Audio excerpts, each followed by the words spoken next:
5 seconds to go.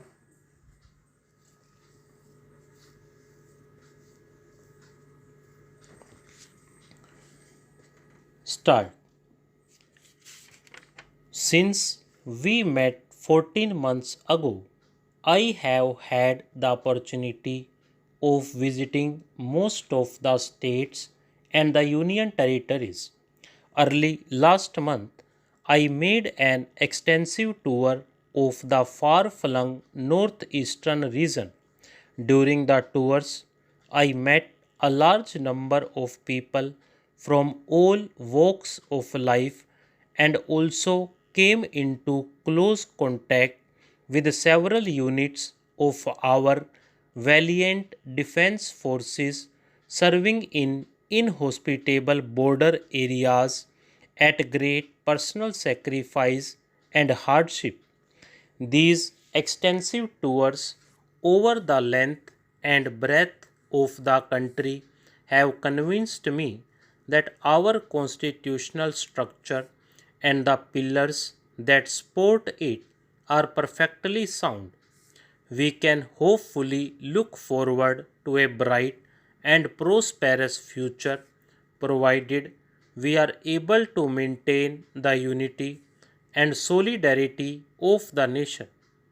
For the first time in our history, the federal structure envisaged in our Constitution has really come into its own. Ever since independence, one dominant party had provided the stability needed for our political system, and this was so till very recently. That party has now lost its unique position, and a number of other parties with different ideologies and programs have come up and have been able to get varying degrees of support in different parts of the country. In some of the states, regional parties are in power. The overall political picture is thus extremely complex. It is a matter of satisfaction that the relations of all state governments with the central government are cordial and correct. This is essentially the democratic way of life of mutual understanding and goodwill, of give and take, and of tolerance and capacity of work together in agreed programs for the national objectives. The role of the governor has to be correct in accordance with the Constitution.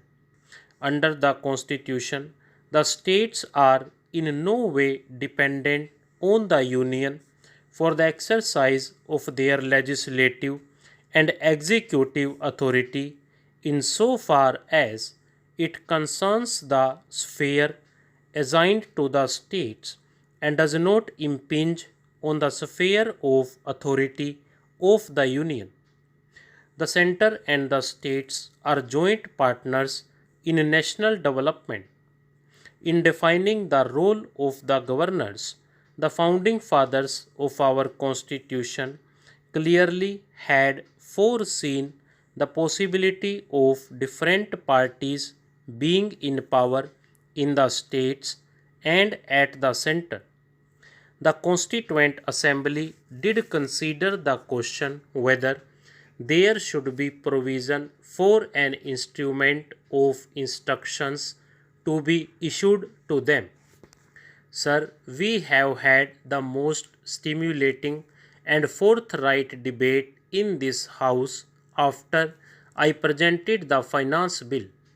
The honourable members have not only commented on the provisions of the bill, including the amendments that I have proposed and which have been accepted by the Lok Sabha, but they have also taken the opportunity of expressing their view on a wide ranging spectrum of matters concerning the national economy.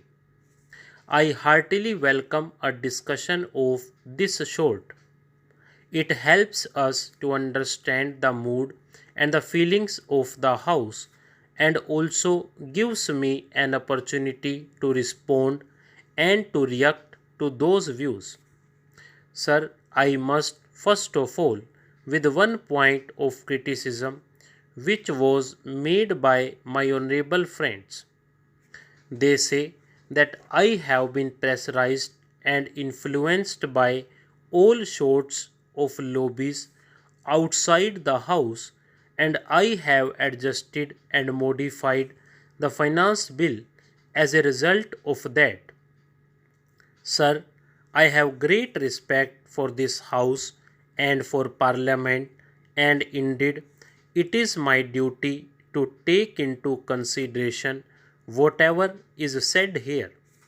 However, I do not think that it needs a very deep knowledge of democratic practice to understand that we are not the only persons who can give expression to the views of the people, the citizens, and the taxpayers. This might have been the philosophy of the previous government, which, without hesitation, suppressed popular expression and became a law unto itself. The present government's approach is different. It is here that the people have expressed their confidence in the present government, and we therefore consider it to be our first duty to listen to their grievances and their points of view, to try to understand their representations and give due attention to the problems which are brought to our notice by them, the members of the public. It was against this background that I had listened with great care and attention not only to the suggestions made in both the houses but also to the representations made by a very large number of citizens, associations, and responsible individuals, and I am not apologetic about what I have done. As stated by me in the Lok Sabha, I would like to say that it is the intention of this government to be fully responsive to public feeling. Sir, my friend has launched an emotional attitude against the actions of the present government. Sir, I have no intention of taking the lack of time in other things. Any person who has been associated with the administration of this country, as my friend has himself been, will certainly understand the complexities of our national problems. Stop.